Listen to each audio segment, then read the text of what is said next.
NBC Charlotte breaking the bombshell today of a corruption scandal in Charlotte. Mayor Patrick Cannon arrested on federal corruption charges. NBC Charlotte received a tip from a confidential source, and we broke this story on air. And we were the only ones in the courtroom when the charges were read to him. Tonight, Mayor Cannon faces charges of theft, bribery, wire fraud, and extortion. We have a team of reporters covering every angle of this still developing story. We begin, though, with NBC Charlotte reporter Rad Berkey. He was the only reporter in the courtroom when Mayor Cannon faced a judge for the first time today. Rad, how did he seem? Well, Pat Cannon seemed absolutely stunned, Dave, as he sat there in the courtroom. You know as well as I do that politicians love the public eye, but certainly not like this, sitting alone in a courtroom, listening as a judge reads you these serious public corruption charges. Take a look at the lengthy complaint here. This accuses Cannon of accepting various bribes from undercover FBI operatives who were posing as real estate developers looking for Cannon to smooth the way for their projects. At one point, he's accused of actually taking $20,000 in cash in his own office at the government center. After his release on $25,000 bond, I was waiting outside the courthouse to question him.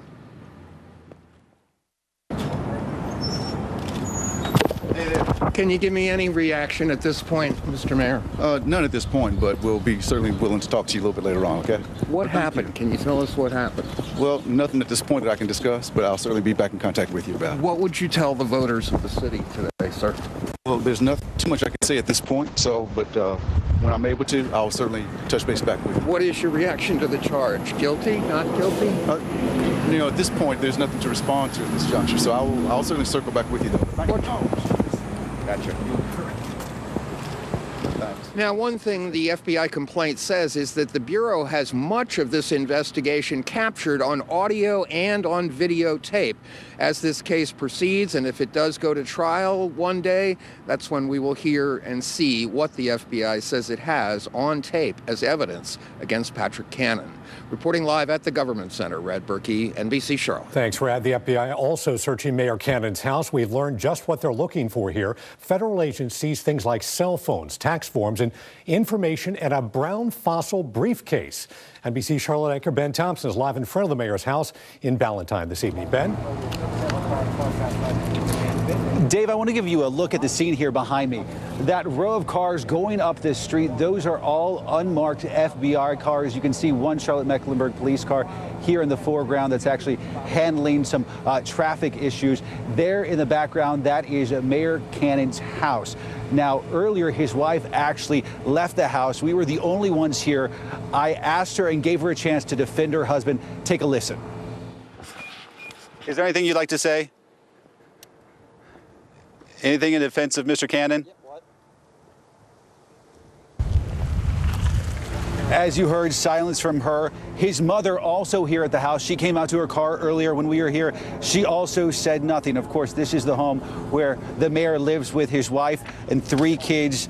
They've been married for some 17 years. FBI agents been here since 2 o'clock this afternoon. When we first arrived here, we were the first ones here. We know they're looking for things, Dave, like you mentioned, receipts, tax forms, appointment books, calendars, even things so specific as a fossil briefcase, even iPad, even perhaps guns as ordered by the judge we know this afternoon in court.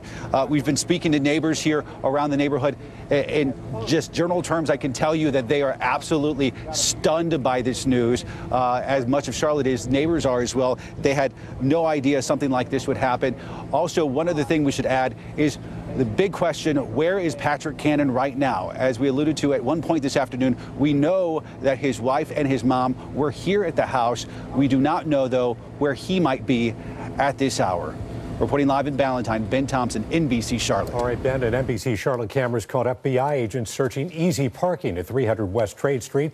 Mayor Cannon is the chief executive officer of that business. We saw several FBI vans on the scene there. Among the items the FBI is looking for there, financial records for Cannon and his wife, tax forms, and mobile telephones.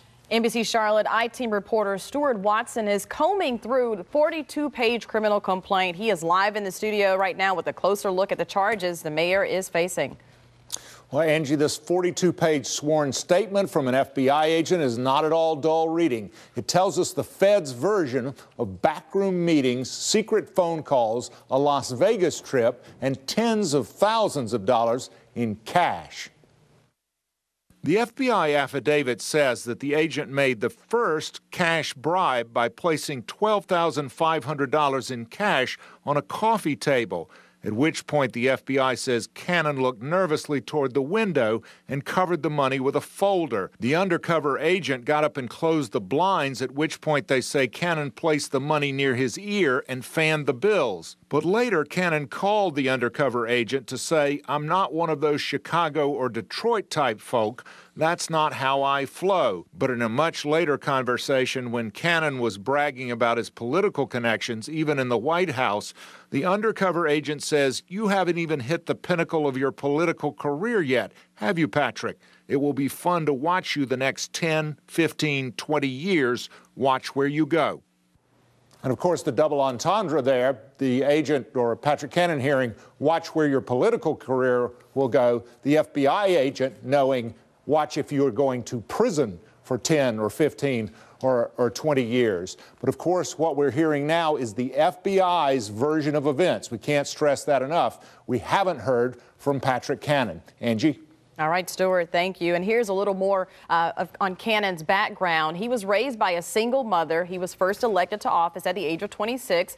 He's married with 3 children, and he was elected mayor on November 5th last year. Now, we recently sat down with Cannon just this month to talk about his first 100 days in office. He hit the milestone just 2 weeks ago, and we asked him what he was most proud of during that period. He told us the number of jobs he's created, some 1,400 jobs. Governor Pat McCrory reacted by saying, "I'm both saddened and angered because I've known Patrick and his family for over 30 years. But more than anything, my heart is broken for the city of Charlotte." He goes on to say, "This is not the city that I know, served, and loved. This alleged behavior is inexcusable and cannot be tolerated." Now, word spread quickly of the charges. NBC Charlotte reporter Diane Gallagher is live in Uptown tonight at the Government Center with reaction there. Diane, we just heard from city leaders.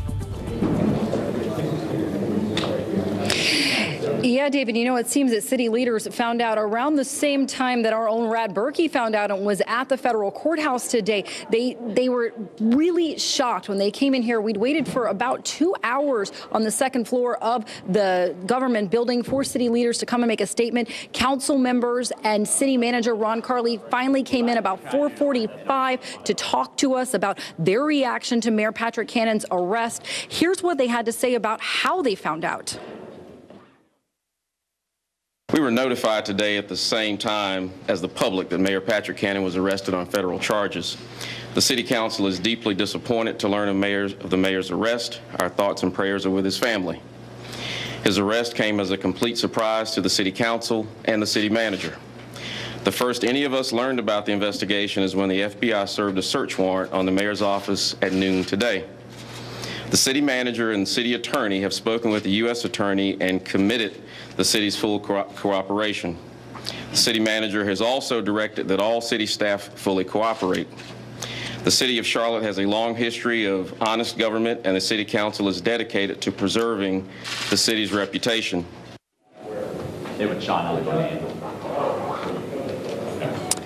Now, I asked City Manager Ron Carley if anybody had spoken with Mayor Cannon since his arrest. None of the council members had. Ron Carley said that he did speak with him briefly, told him that he was praying for his family. I asked if he was going to ask the mayor to resign. He said that that conversation has not taken place, did not elaborate on if it would take place. City Council does not have the power to remove the mayor.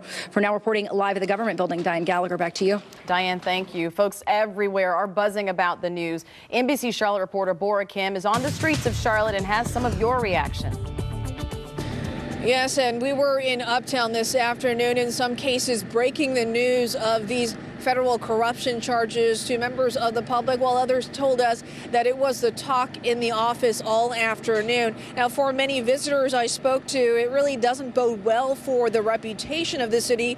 But whether they work here, live here, or just move here, the general reaction that Mayor Patrick Cannon was arrested and indicted on corruption charges is that of utter disappointment. I am just really surprised that it went on for 4 years before anyone was able to really find out and see what what was going on. It's definitely a disappointment. I feel when you're in a position of a mayor, any position that has a title, you know, people trust you. You're a trustworthy individual. So for a person of that power to take that power for granted, it's definitely a disappointment. It's definitely nothing that you want to see. And Shirley, speaking with people in the public, they conveyed to me their disappointment because they saw Mayor Patrick Cannon as quite a role model, especially for young children in the area. And although this still really has to play out in the court, and these are mere allegations, they say that it is still disappointing to see that the mayor is in such a position. Reporting from the Government Center, Bora Kim, NBC Charlotte. Bora, thank you. NBC Charlotte is committed to following this breaking story. We'll have another live update in just minutes on NBC Charlotte News at 5:30, and we'll bring you any new developments on air and online at WCNC.com. And now to more breaking news. We want to show you some photos just into the newsroom from Charlotte Douglas Airport, where a U.S. Airways flight was forced to abort takeoff this afternoon. A spokesperson for the airline says there was an indication of a possible mechanical issue, so the pilot aborted takeoff to New Orleans out of an abundance of caution. The plane taxied back to the gate. All 119 passengers on board are being put on other flights. Cold, cold, cold weather today, but there is some warmer weather on the horizon. Coming up, I'll let you know when we're going to see the 70s return to your forecast. Next on NBC Charlotte at 5, what the TSA wants added to airport checkpoints to help keep them safe. Plus, oh no. Oh my God. Terrifying moments caught on camera. A construction worker stuck on the top floor of a condo complex as it goes up in flames. And continuing coverage of that breaking news, Mayor Patrick Cannon arrested on corruption charges. NBC Charlotte, the first to break this story on air. Stay here for all the latest developments. Still developing this evening, a recommendation by the TSA. They want armed officers posted at airport security checkpoints during peak hours. This recommendation comes after a nationwide review in response to a shooting at LAX last fall where a TSA officer was killed in that attack. Since then, law enforcement, airline and airport operators have met multiple times to discuss ways to improve airport security. Well, today, school bus drivers in Charlotte and across North Carolina are counting the number of cars that ignore their stop sign arms. Look at this here. Our cameras caught cars doing just that yesterday. Bus drivers hope a statewide count will bring attention to the problem that puts kids at risk every day. Last year, just in Mecklenburg County, bus drivers counted 721 offenders in one day. By the way, if you're caught and convicted, expect to pay a $500 fine. All right, still ahead, cell phone video captures a dramatic rescue. Hundreds of feet in the air as fire crews scramble to save a worker stranded on the balcony of a burning apartment building. Plus, a Salisbury restaurant becomes a crime scene as an off-duty deputy fatally shoots a gunman robbing that restaurant. We'll have the latest information when we come back. And one more deep freeze tonight with temperatures in the 20s, but we're going to start that warm-up coming up in my 7-day forecast. Our breaking news coverage of Mayor Cannon's arrest continues. NBC Charlotte was the only TV station to speak with him right after he walked out of federal court facing corruption charges. He told reporter Rad Berkey he had nothing to say to voters until more information is available. Our crews have also been at the mayor's Charlotte home, which is being searched right now. We are on top of this story and we'll bring you details as they develop. When we're not on the air, we'll have updates at WCNC.com. Well, restaurant workers cheered after an off-duty cop shot and killed a masked gunman who tried to rob the place. NBC Charlotte reporter Michelle Bowden spoke with one of those customers who was inside the China Buffet in Salisbury when this happened. She joins us live now with the latest. A wild story, Michelle. Yeah, hey Dave, want to get you the latest details. We now know the name of the officer, 41-year-old Mark Kemp. He's a Rowan County Sheriff's deputy based at the jail, fairly new on the job. He was just hired back in May, but tonight the people that were inside that restaurant are calling him a hero. Most of the customers, about 24 people, were just finishing up dinner. James, an off-duty firefighter and EMT, and his wife among them. I looked up and he was to my right. He had the rifle aimed at, I suppose, at the cashier. Police say a man with a bandana over his face started waving a shotgun as he walked through Salisbury's China Buffet trying to find the cashier. He went past us and I knew he's going to have to come back past us to get out. And I was wondering what I was going to do next. He didn't have to. Instead, an off-duty police officer, also there eating dinner, sprang into action. I saw the police officer. He was up and had taken a stance, and he announced himself, and pop, pop, pop, and it was over. Employees began to clap. I think he did exactly what you expect a police officer to do, and I was grateful he was there, because if he had not been there, any number of things could have happened. At this point, authorities have not released the name of the suspect involved in all of this. The Rowan County Sheriff's Department has done an internal investigation and cleared their deputy, but the DA will make the final decision on that. The SBI is continuing to investigate. Reporting live now in Salisbury, Michelle Bowden, NBC Charlotte. Well, as we've seen today, a lot of sunshine out there, which is great, but cooler temperatures, but a big warm-up is on the way, Brad. Yeah, huge warm, especially compared to what we've had recently. Now, it's going to be cold again tonight. We're going to have a hard freeze with temperatures well down into the mid-20s, slightly warmer tomorrow. We're going to be closer to 60 degrees, but with the warm weather returning, we have the opportunity with some spring-like storms both Friday and I think Saturday, especially a day to watch. Temperature now 50 degrees. That has been our high temperature for the date. The temperature started down at 24 this morning. One of the coldest readings we've seen this late in the season. We haven't seen a low this cold this late since probably 2007. You have to go back to that Easter freeze we had that year. I think that was on April 8th that year. We got down into the upper teens and low 20s. Mostly sunny skies. There's our nor'easter pulling away from us right now. That's a massive storm. This is the strongest system in the Atlantic in the last 2 years. I mean, you have to go back and look at maybe the 1993 superstorm to see a storm that strong. This would have been stronger if it was a hurricane than any storm in the hurricane season last year in the Atlantic. It just goes to show you how strong that system was, and thankfully it moved well offshore and didn't impact the Carolinas. Freeze warnings up for the Piedmont again tonight. Growing season has started, so that means the temperature will be well down into the 20s by tomorrow morning, likely in a few spots even colder than it was this morning. Now, the cold weather has relaxed the pollen levels just a bit.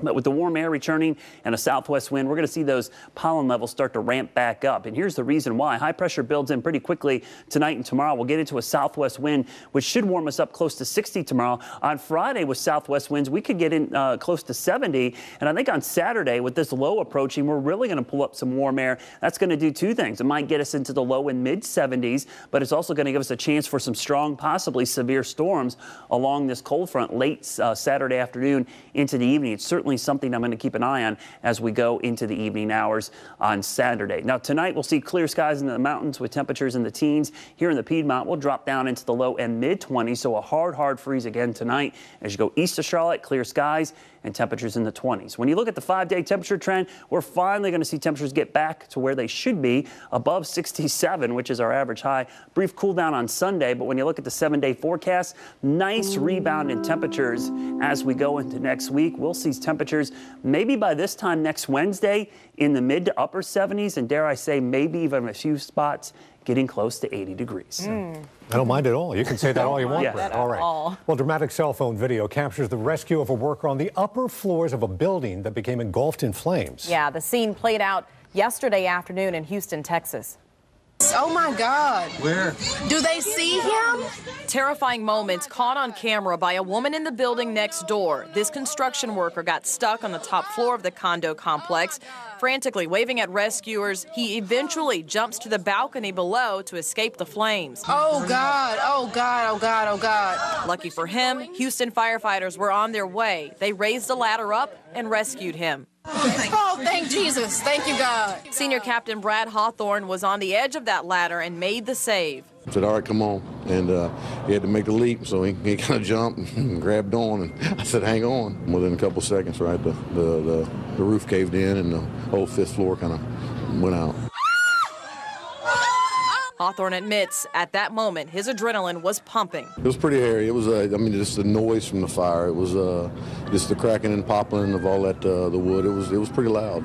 The captain says this rescue wouldn't have been possible without help from these guys. They worked together at Station 18.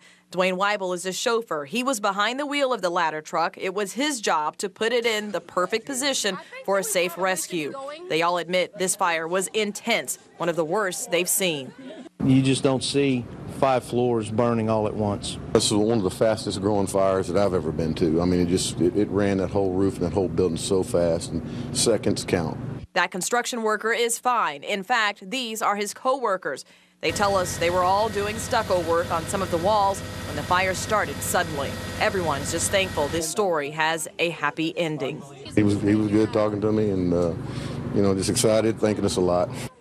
Well, it took nearly 200 firefighters more than 2 hours to bring that 5-alarm fire under control. The cause is under investigation, but fortunately no one was hurt. And those pictures just amazing to see, isn't it? Yeah, we see the intensity of those flames. It is unimaginable that somebody got out of that alive. Right. Yeah. All right. Well, as we head to break here, a live look at Uptown Charlotte. Beautiful day out there, but only 50 degrees, but a lot of sunshine.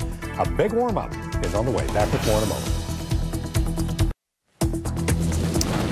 Take a look here at a basketball that talks to you. This is a smart sensor basketball. Its goal is to improve how players shoot and handle the ball. As players run through drills to build muscle memory, they constantly hear and see coaching tips through an app. It costs around $250. InfoMotion Sports says it's also working to create a smart soccer ball that it hopes to unveil later this year. That's something I don't need. You miss that shot over and over and over. Bad shot, bad shot, right, bad yeah. shot. I don't need to be reminded of that either. Would not do me any good. Yeah, right. All right. Well, do stay with us this afternoon because we do have continuing coverage on the arrest of Charlotte Mayor Patrick Cannon. That is coming your way at 5:30. Stay right here.